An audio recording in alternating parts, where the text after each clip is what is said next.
Hello and welcome to the Laney College Photography Department's video on night shooting. The camera sees differently than we do. It's a simple mechanical, organic process difference. Camera doesn't see, it can only record what's allowed to be revealed to its capturing media. Animals see a complicated process of apprehension and equally complex interpretation along survival modalities. While we take in light in a similar fashion with similar goals, we also integrate memories and expectations with what we see. This engages primitive functions of the brain and increases the varieties of successes we can achieve. While we don't necessarily have a vision, it's a complex of what we anticipate and what we actually see.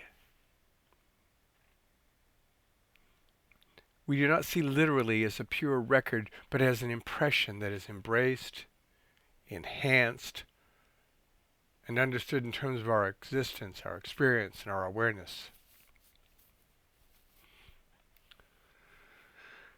It was only after many years of capture that I realized that I was dealing with a primitive perception. After time, I came to understand that primitive perception underpins a sense of thingness. That is, it underpins the way that I envision a thing that can be named. For those of us who are just learning, we have to learn to trust that moment of bewilderment and wonder. We need to keep our heads and walk into the experience to obtain the best exposure possible.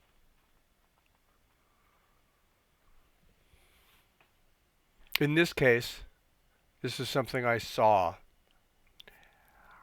I didn't have a definition for it. It wasn't a thing that I could name, but I knew it was important. And I figured out what the exposure was as quickly as possible to get a good capture.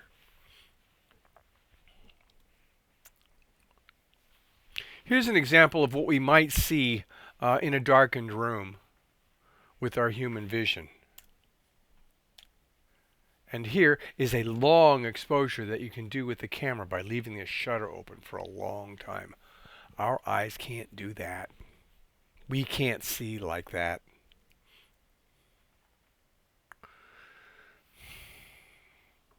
The back part of our eye, the retina, is coated with rods which cover a lot of the back part of our eyeball, and cones which cover a small area about the size of your thumbnail in what they call the macula. The cones are less sensitive to light than the rods are. When things get dark, the rods have to kick in. The rods use a chemical called retinol that under normal circumstances, normal light circumstances, it's like these rods are charged up and they're burning up all the retinol. Then you go into a dark area. It takes a few minutes for that retinol to get processed back through your body, through your liver, and then back up into your brain so you can see, which is why it takes a while to get your eyes adjusted. Trick with rods, you just see black and white. This is an example of astrophotography.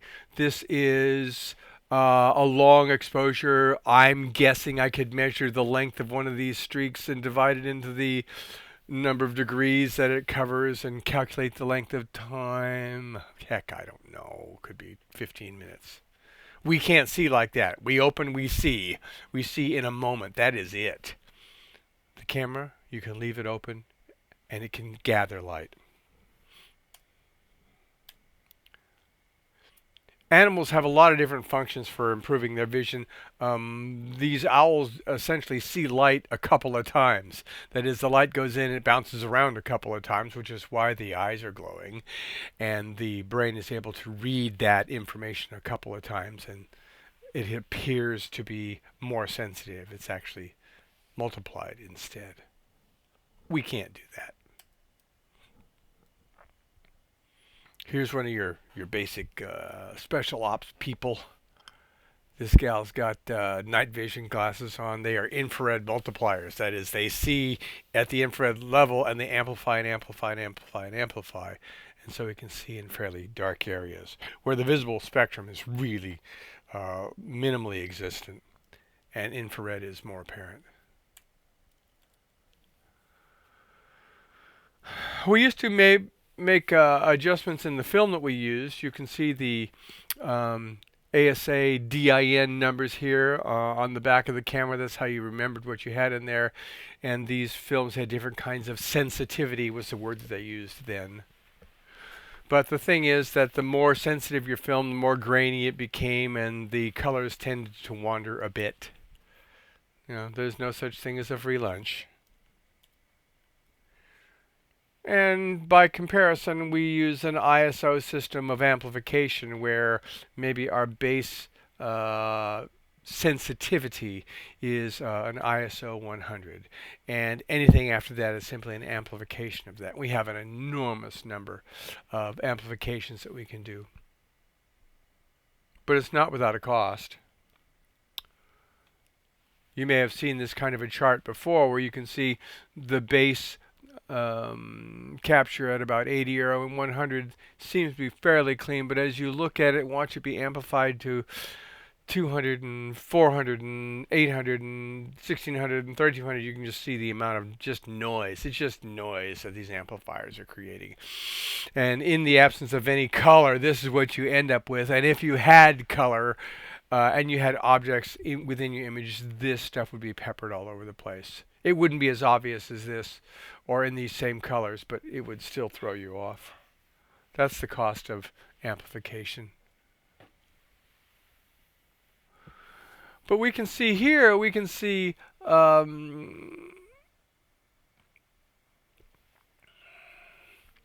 light sources and reflections at night.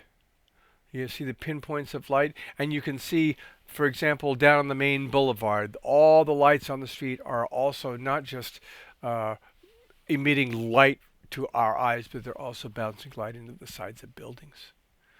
And we can be sensitive to that to a certain degree with our vision, and certainly with a camera.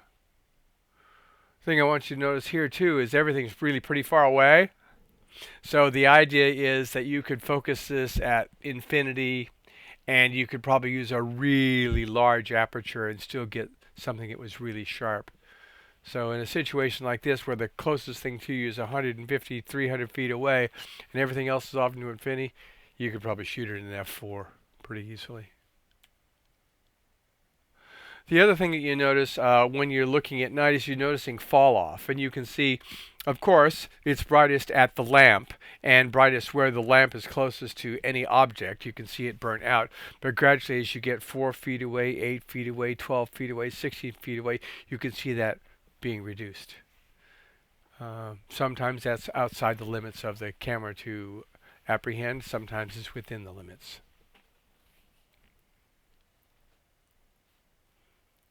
Here's another opportunity to just see light and its power.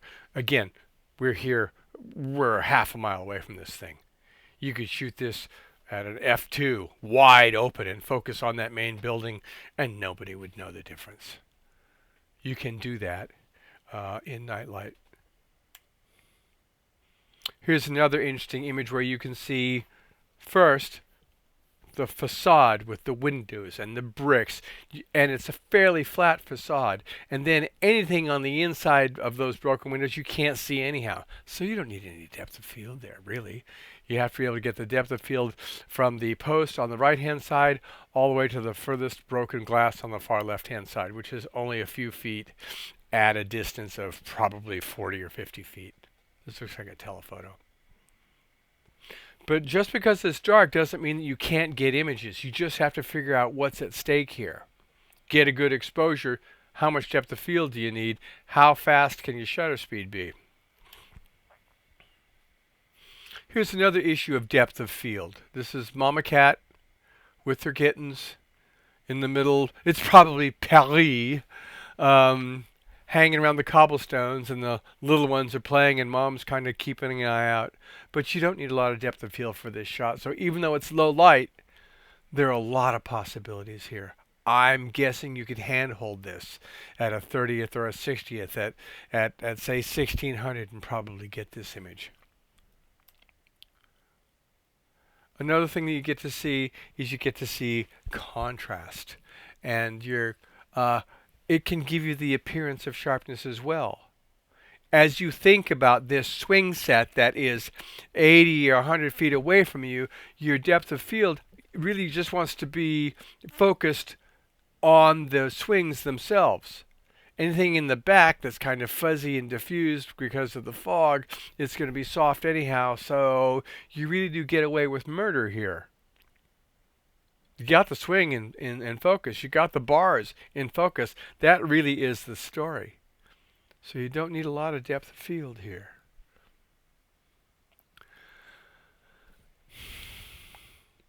And you can also use long shutter speeds. Now something like this, take a look at her shoulder.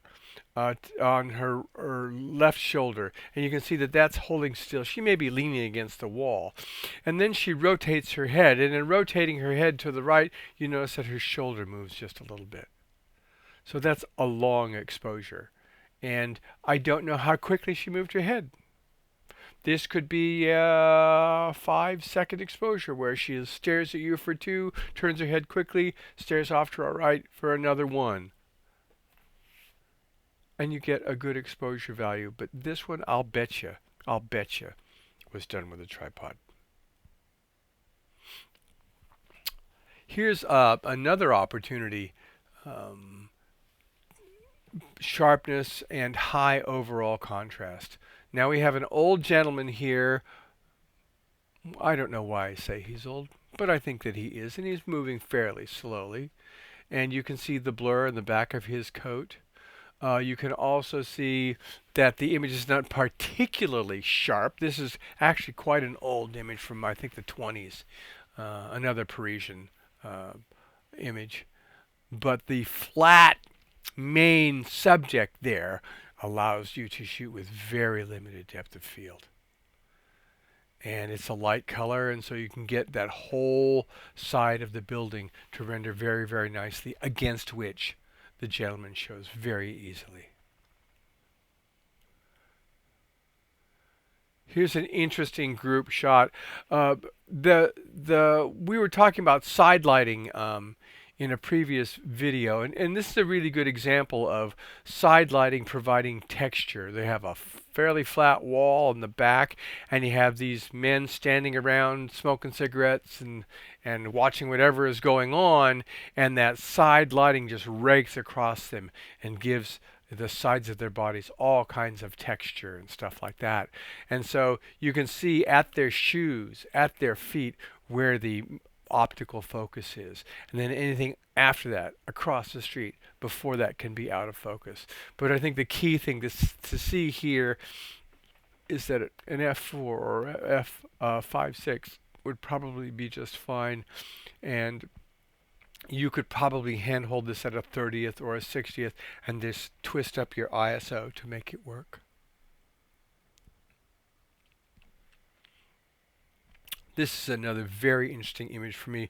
It has a lot of depth of field, and I'm not sure how this was done. I'm guessing this had to be on a tripod, because if you take a look, the bottom of the frame is probably 10 or so feet away. But the very back, as you look down this cobbled street, the word hotel in the center, and the windows, the window panes in the background, all seem to be fairly sharp.